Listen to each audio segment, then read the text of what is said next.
مختلف پہچانوں سے تعلق رکھنے والے گروپس جب ہم دیکھتے ہیں وہ بہت پروگریسو ساؤنڈ کر رہے ہوتے ہیں، بڑے عورت دشمن اور ناری بیزاری کو وہ کال آؤٹ کر رہے ہوتے ہیں، یہ سب کچھ ہو رہا ہوتا ہے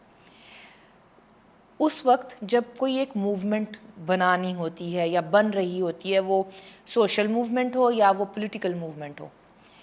لیکن ہم دیکھتے ہیں کہ یہ باتیں زیادہ تر مرد کر رہے ہوتے ہیں، اور ان کے گھر کی خواتین کو ہم کبھی نہیں دیکھتے ہیں مین سٹریم پالیٹکس میں یا اس بڑے کیا کہنا چاہیے کہ پلیٹ فارم پر، اسٹیج پر ہمیں وہ دکھائی نہیں دیتے۔ مطلب اگر دیکھا جائے تو مختلف ایتھنک گروپس ہوں یا مختلف عقائد سے تعلق، ہمیں معلوم ہے کہ یہاں پر ایسا ہوتا ہے کہ جیسے گروپس کو آپ چھوٹے تقسیم کرتے جائیں، خواتین کی جو سبجوگیشن ہے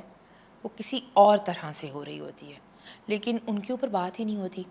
یہاں پر ایک کمیونٹی ہے، ہم بات کرتے ہیں کہ ان کو کس طرح سے ان کے خلاف ایک پوری کیمپین چلتی ہے، بڑے پیمانے پر چلتی ہے، گروپس چلاتے ہیں۔ اس کمیونٹی کی خواتین کے بارے میں کبھی ہم نے نہیں دیکھا کہ کوئی بات کر رہا ہو۔